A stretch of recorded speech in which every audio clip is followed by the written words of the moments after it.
what I wanted to talk to you guys about is I talked briefly with Bob yesterday about where you've been going, trying to help Mount Pleasant Waterworks and get to the bottom of this. So I just wanted to hear from you about where you kind of are in that and kind of what sparked that process. Well, what happens, anytime something like this happens, they tend to write into my website, Brockovich.com, and start letting us know, that they're concerned.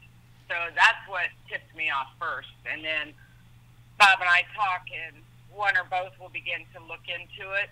And I continue to hear from people throughout the area. And, obviously they're concerned, and they're not certain why something's going on. They think that it's odd that, 11 children have illnesses. And then other people will hear about it on the news and go, well, that's odd because I just live a few blocks away from there, but I have cancer. So then they all kind of start thinking and sending information in. And then that's kind of, they're always curious, is it the water?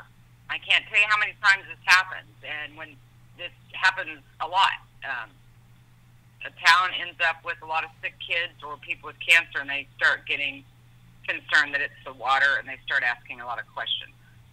Right. So we try to get back to them quickly. We start doing investigations, and sometimes we'll come in and have town hall meetings and seeing what we can do to help them, maybe provide some answers. And so what have you found so far? And Bob, you can even chime in too if you'd like to.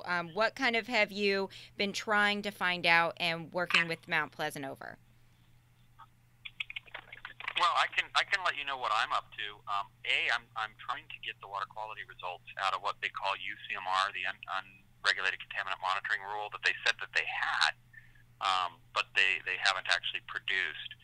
And just general data from them on the water. And like I've been saying all along, is we do this as part of a broader investigation in order to help, frankly, rule things out. Like, the first place, this community went, even before Erin and I became involved, was they went to the water.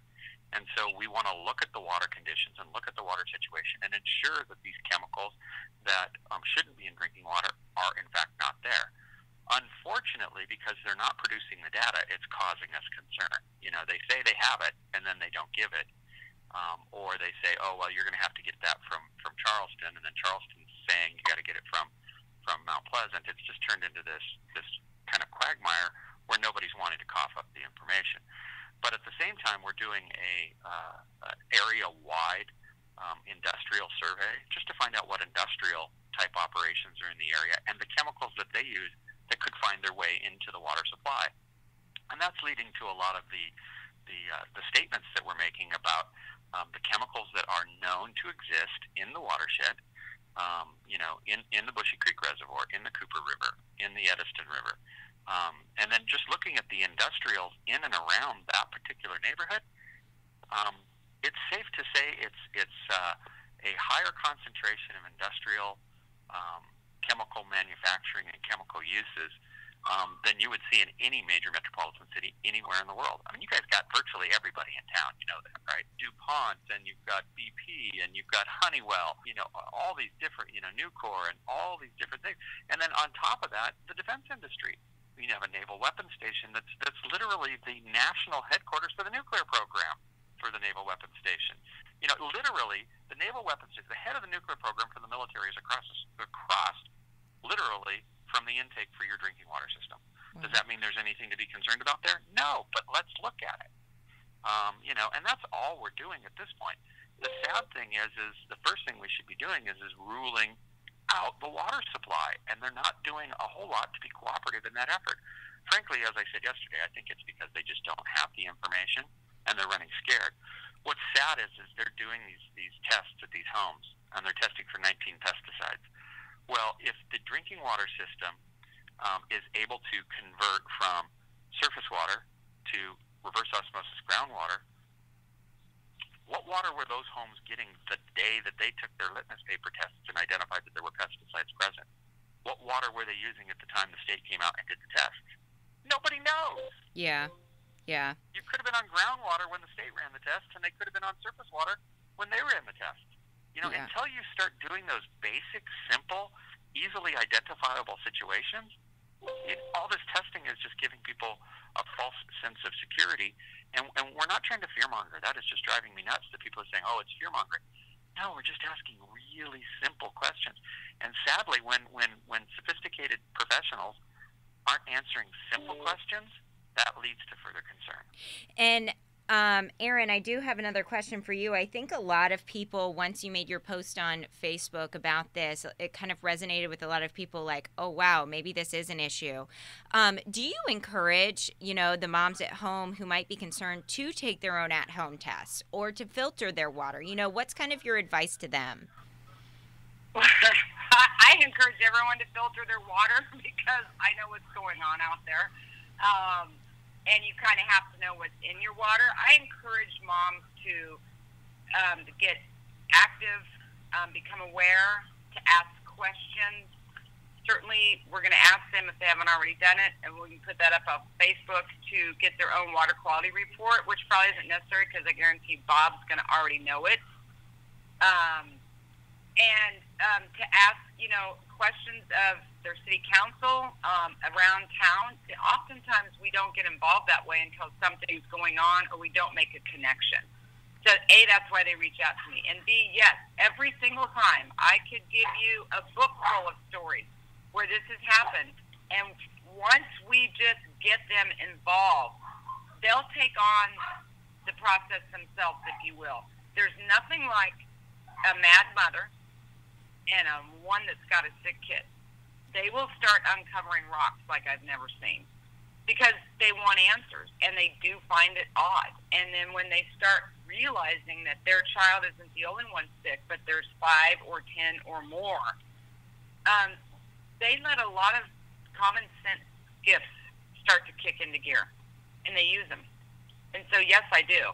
And until we know exactly what it is, and we do let them know, and we will come out there. One thing that I'm doing, I have a foundation, and we're looking at sending out a PhD doctoral student from Harvard to come down on the ground and meet with these families and start looking at any causal links and gathering information. This young girl is studying her doctoral and PhD in environmental sciences and correlations to chemicals in our water and the health impacts. And so we would like to have her down on the ground so she could start really talking with these families and doing some investigation herself. So we'll get somebody on the ground out there, and we will continue to just provide every bit of information we have, what's going on with the city, who we've talked to, what could be a suspect. The more information they have, the better it is for medicine to help their kids or whoever is sick. The more we find. We might find more kids with this that are just not known to us. Now, I am getting emails from neighboring neighborhoods, butting right up next to you, that are saying, we've got a problem right here and we're very concerned about it. So, I don't know if someone says, spent my childhood growing up in Rivertown Country Club. Yeah. Okay. They've written in because his brother, they've heard what's going on, was diagnosed with some rare blood disorder. And he's got some deformity that he was born with of the spine and the tail. So, see, there's other people out there. They don't know what it is, but they'll start to come together. I will ask them to report to Community Health Book, where we can begin to see the numbers of people who are sick or reporting. That information helps us to begin to put together what might be going on, how many people are sick, and how big is this problem at hand.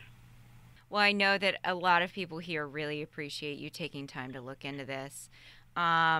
Anything else that you guys... I'm sorry? This is what I do.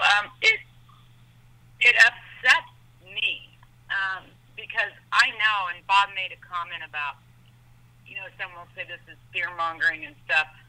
And I think he addressed that for you. No, it's not. No, it's not. It is us in a quest looking for the truth. And this is an issue that affects all of us, and we think it doesn't. We have very serious water problems in this country. And Bob and I could sit here and spend an hour just going over the towns with you that we're working in with confirmed polluted water. This is what my 4th book is going to be about. We are in a national water crisis, and we are not talking about it.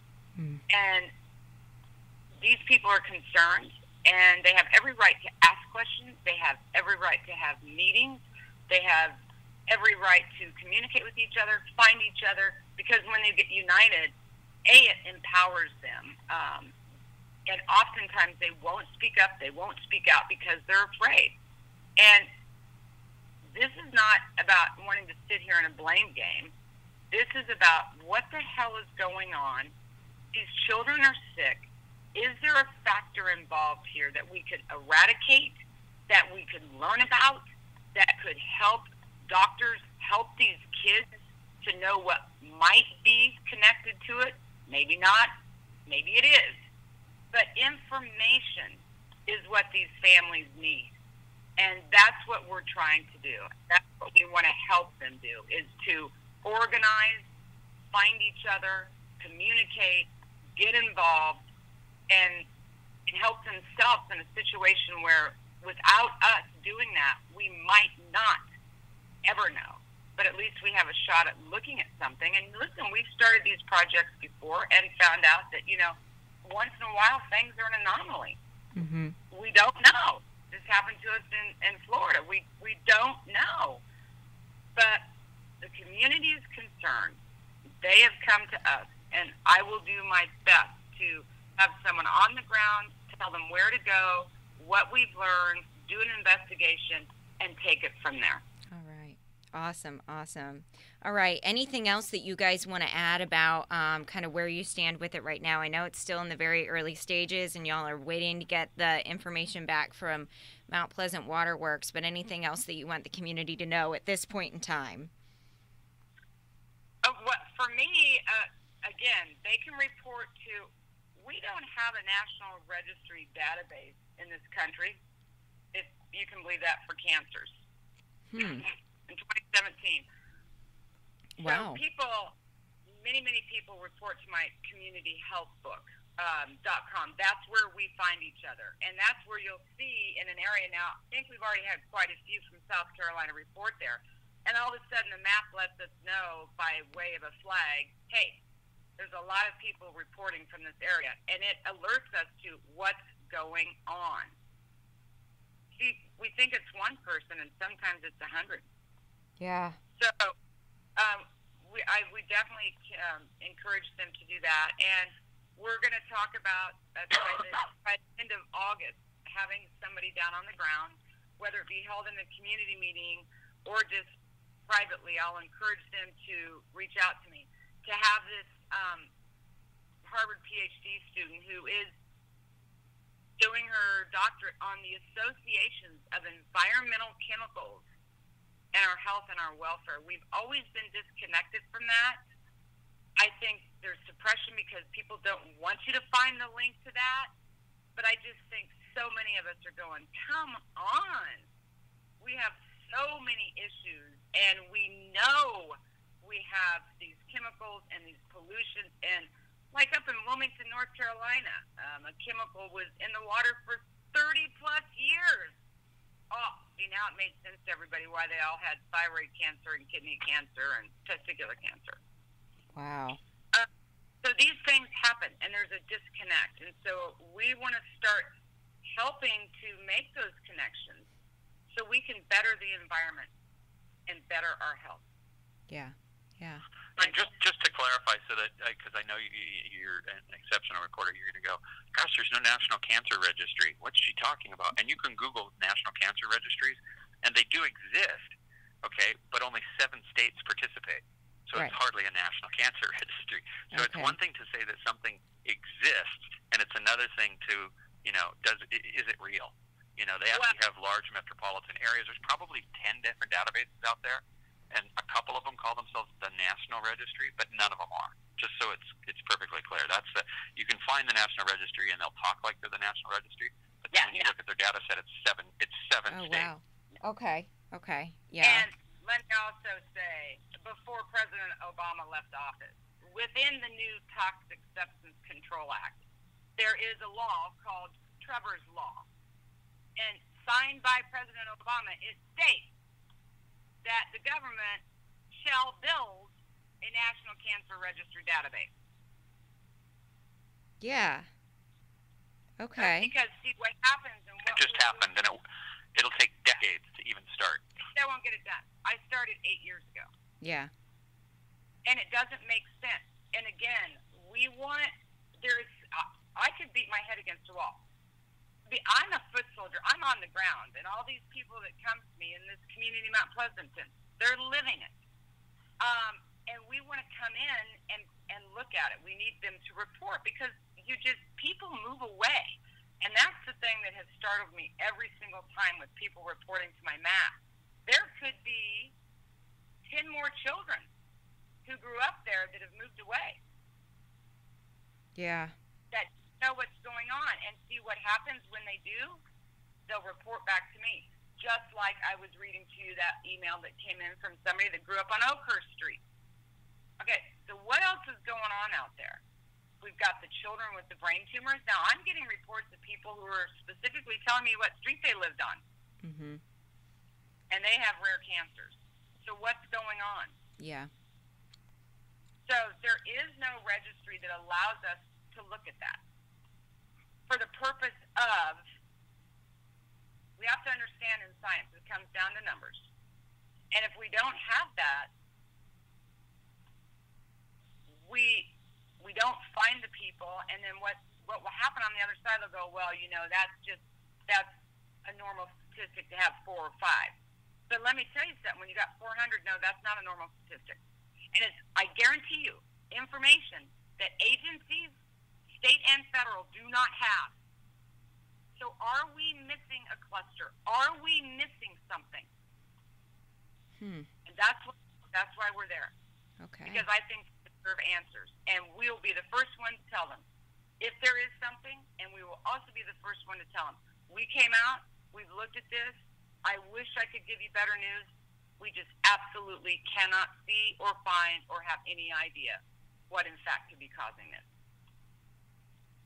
Right. But you have to get to that first. Correct. Right.